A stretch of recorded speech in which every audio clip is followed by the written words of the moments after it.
Everyone, Chloe here, and welcome back to another Feminine School video. And if you are new here, ladies and lurkers, welcome.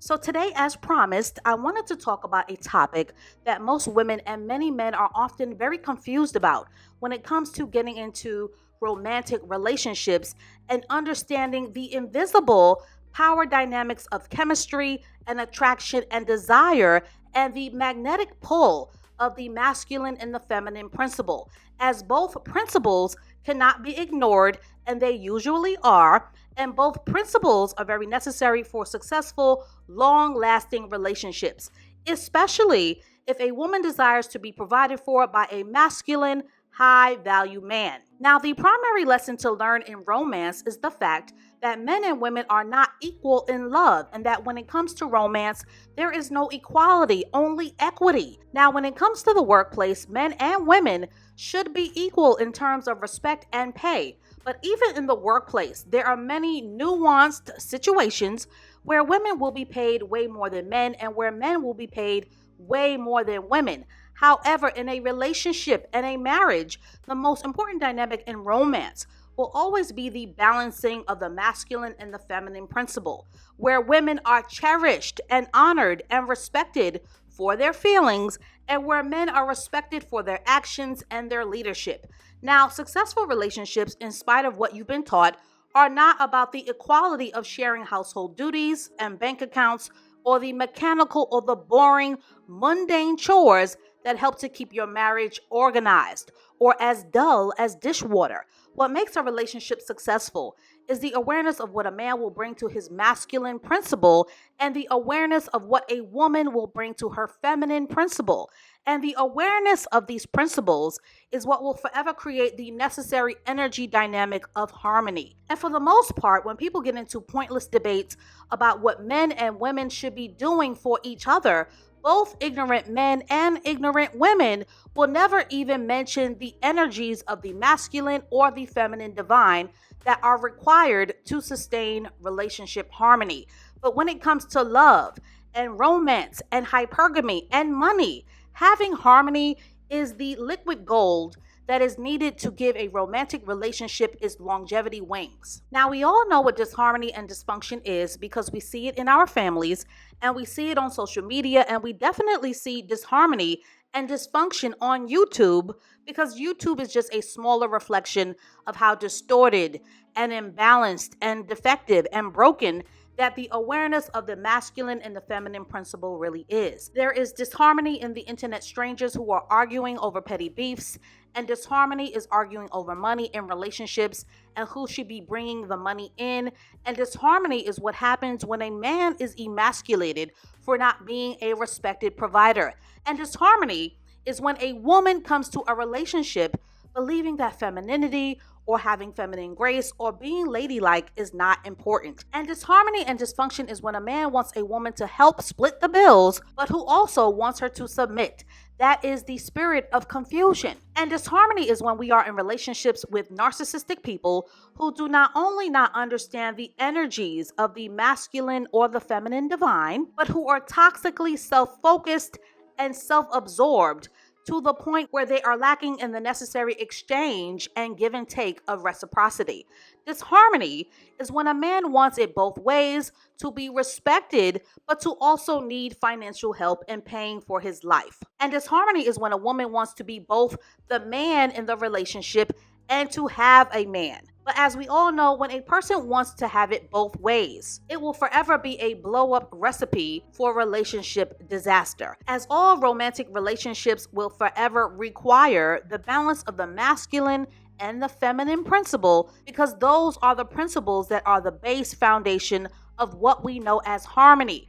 So now that we understand that relationships are not based on boring equality, but more on the magnetic pull of harmony, what exactly is equity? And equity basically means the understanding and the amount of respect that a man and a woman will have for the masculine and the feminine principle. And the more that a man and a woman understands those principles, the more value and equity that that person will bring to the table.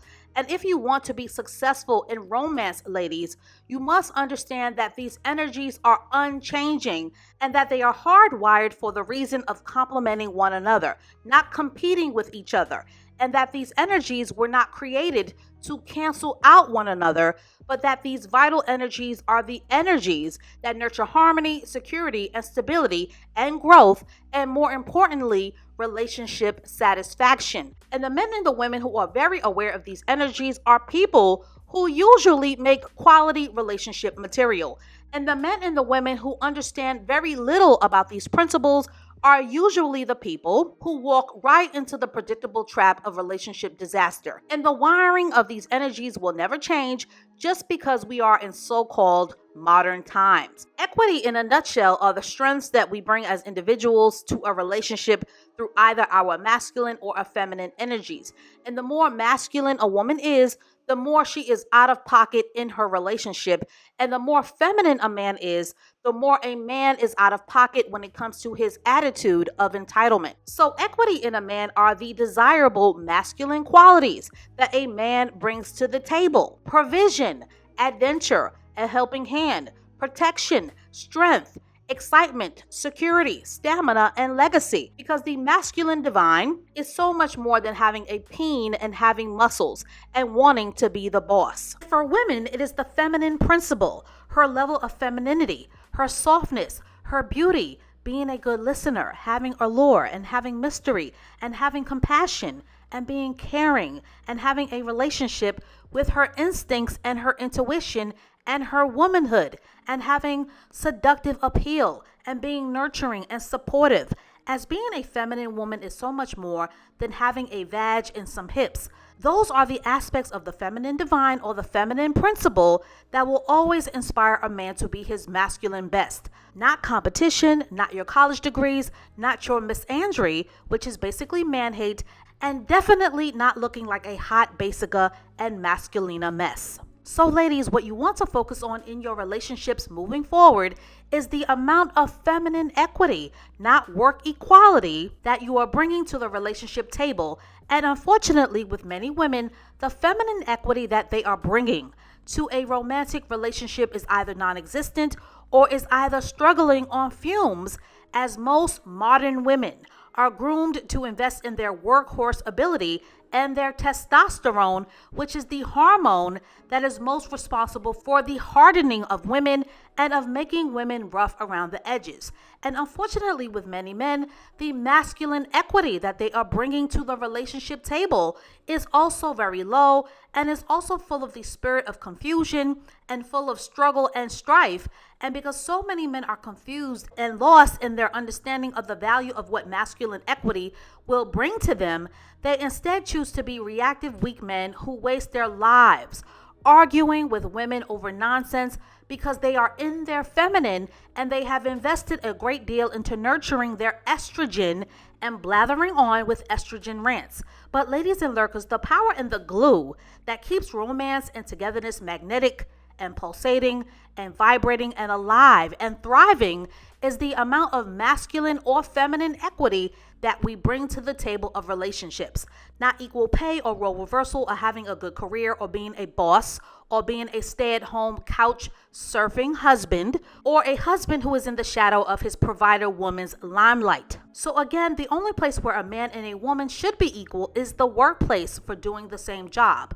But in love, equity will always reign supreme, and without equity, there will never be harmony in romantic love, as two feminine heads will always clash and argue and debate and be very poor at decision making, and two masculine heads will always clash like ram heads and lions over power struggles. So that is all that I have to say on this for now. What makes the engine of romance go is equity and the cherishing of a woman's feminine divine and the respect of a man's masculine principle. So if you want more content like this, please give this video a thumbs up. And as always, I look forward to reading your comments below.